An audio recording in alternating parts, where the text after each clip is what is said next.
Pakinggan mo lang ako. Sinasabi ko sa iyo, Annalyn. Naririnig mo ba ako, Annalyn? Opo. Bakit ka umiiyak?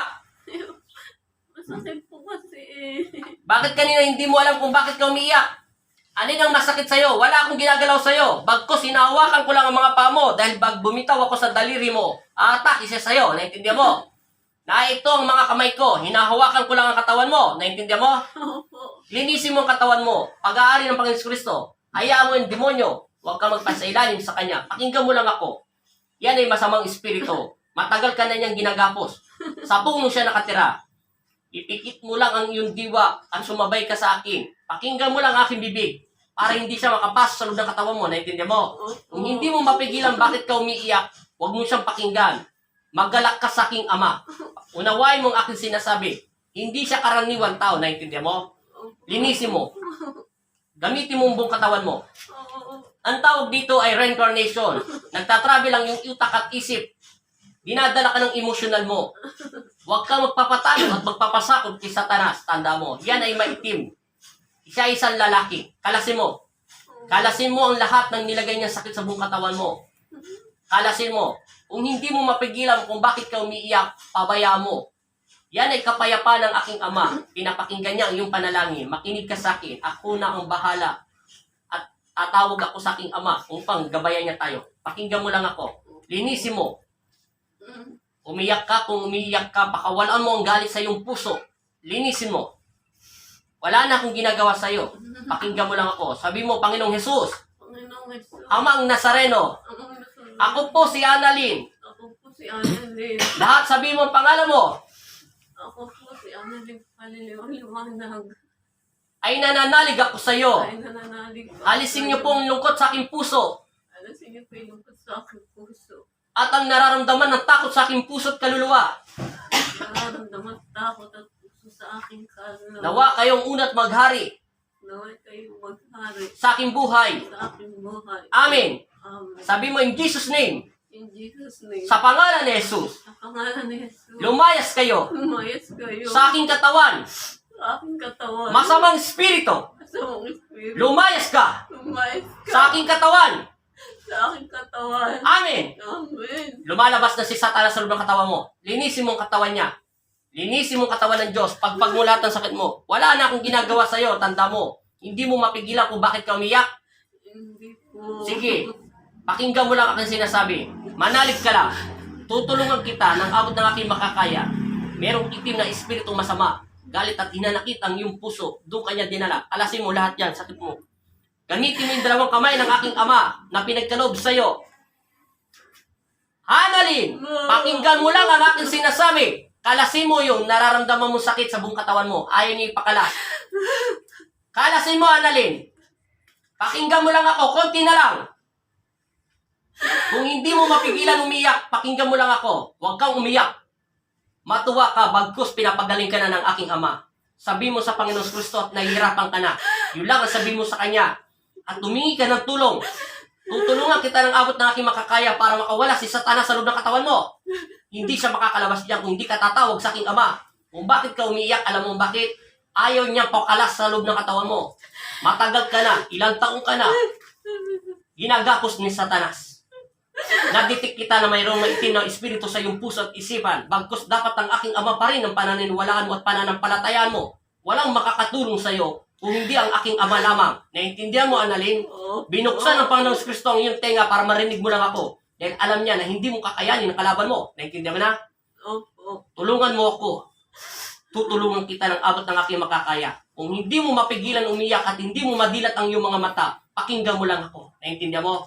Palalabasin ko si Satanas sa iyong puso at isipan. Umanda ka at wala na akong ginagawa sa iyo, tanda mo.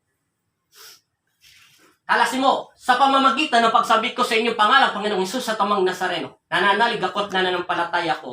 Basbasan niyo po ako ng inyong mapagpalang kamay upang lipunin ang masamang espiritu ang umaalili sa loob ng katawan nito. Matagal na po siyang ginagapos ni Satanas. Maraming salamat po at pinakita niyo sa aking mga mata kung sinong nasa loob ng katawan niya. Ito ay sinasaniba ng mga masasamang espiritu na nagmumula sa kanyang isip at puso. Tinatanggalan po siya ng pananalig at pananampalataya sa inyo, Ama. Humingi po ako ng gabay at tinatawag ko ang aking mga anghel na pinagkaloob ng Panginoon Kristo. Magsilabas muna kayo sa aking puso. Lusawin si Satanas at impyerno kung saan ito nagmula. Sa pamamagitan ng pagsambit ko sa inyong pangalan, Panginoong Hesus, amang Nazareno, iilawan niyo ang aking kamay.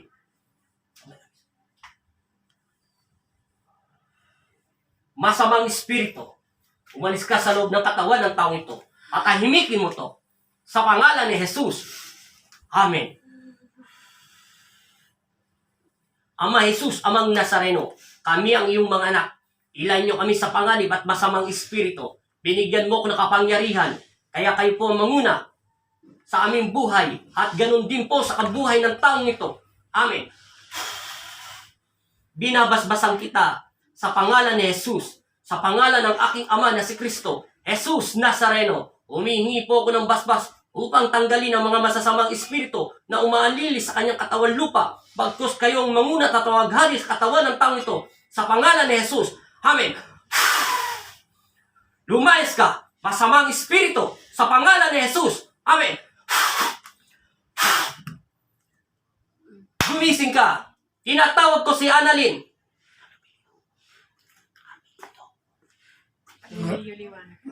Annalyn! Annalio, liwanag! Tinatawag ko ang iyong kaluluwa. Bumalik ka na sa iyong katawan lupa sa pangalan ni Jesus Kristo, sa pangalan ni Jesus. Amen! Dumilat ka! Dilat! Idilat mo yung mga mata. Tingin tubig. Yan sa baso. Yan yung baso, yan. Yan.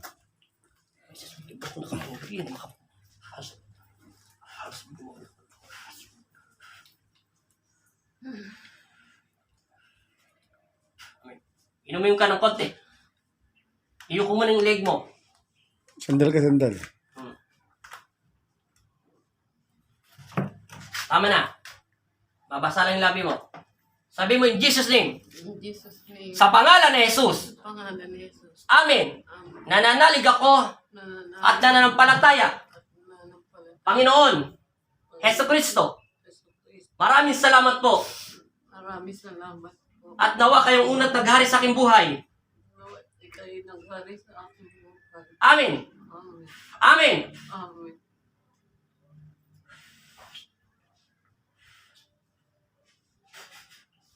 Dumilat ka at sumandal ka. Isandal mo yung katawan mo. Dadagdagan ko ang dasal ng katawan mo. Idilat mo yung mga mata mo. Huwag mo munang ipipikit.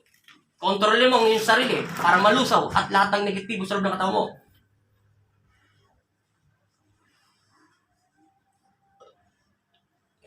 Tumigil lang ako.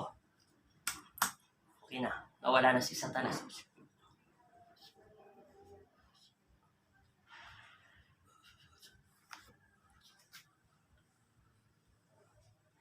Ito ay para kay Annalyn.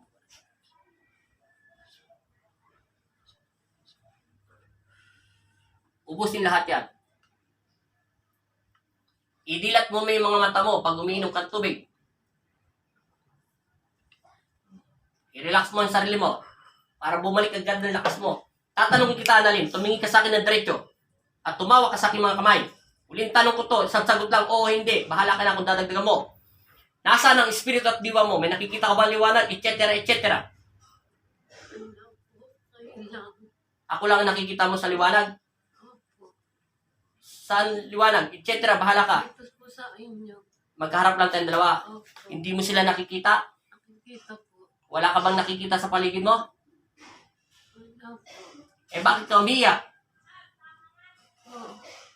Tinatanong kita bakit ka umiyak? Kanina po yung nasaktan na po. Sino sumaktan sa'yo? Kamay ko po kanina. Yung kamay mo kanina? Yun lang naalala mo. Wala na. Bakit tinatawag kita ayaw mo akong pakinggan? Diba binuksan ng aking ama ang iyong tenga para marinig mo kami? Ibig sabihin, reincarnation yon. Meron kumukuha sa iyong katawan lupa. Meron ka bang naririnig na bumubulong sa tenga mo? O may kumukuha sa tenga mo? O mayroong nag-udyok sa iyo? Wala naman po. Eh bakit ka nakakaramdam ng takot?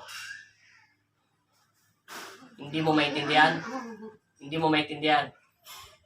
Matagal na siya kinukuha ng maitim na lalaki. Nakatira ito sa puno. Pero hindi ito karaniwan elemento o nilalang ng isang elemento na mataas na uri. Kung hindi ito ay isang itim na usok at napaka sumasanib siya sa mga tao. Yun. Kung bakit hindi mo makapagilan ang iyong sarili sa kaiyak. Nawawalan ka ng hininga. Hindi ko alam kung sa kanya dinadala. Kaya hindi ka pinalis ng Panginoon Kristo, baka madampot ang kanyang kaluluwa mo. Ano pakiramdam mo? Nanginginig o etc. Ngayon, kainom ka na ng tubig. Hindi mo. Malakas pa rin panginginig, hindi na. Nabawasan na. Ano pakiramdam mo doon sa tiyan mo? Hawakan mo. Wala naman po. Okay na. Parang ako may gumuguhit o ganyan, tapos bigla mga... May gumuguhit sa sikmura mo, bigla ka na lang mawawala ng malay. Oy, ganun ho yung naninigas. Naninigas siya. Pero pinatingin siya sa doktor. Oo, ginaganyan ang unang... Ibig sabihin yan, ginagapos siya ni Satanas. Nakita ko may puno. Puno. Basta malaking puno. Sa kanila ho yun. Hindi ko alam kung nakatungtong na siya o doon pa lang siya, simula bata pa lang siya o doon na siya, ngayon may asawa na siya. Hindi binigyan detalye kasi alam mo bakit eh. Inuna ng Panginoon Kristo, baka mawalan siya ng malay at kunin na siya ng tutuluyan. Tingnan mo, tinatanong ko siya kung bakit hindi niya mapigilan umiyak. Ni halos wala na nga akong ginagawa sa paa mo. Ibig sabihin, kailangan mo magbait loob sa Panginoon. Ganyan ka pa rin kamahalan ng Kristo dahil hindi ka pa rin niya pinabayaan. Mababawasan ang sakit mo sa katawan. Kasi pag nawalan ka ng malay, nag-hysterical ka. Relax mo lang. Mamaya, okay lang yan. Relax mo lang muna. Tapusin lang muna kita. Okay na po.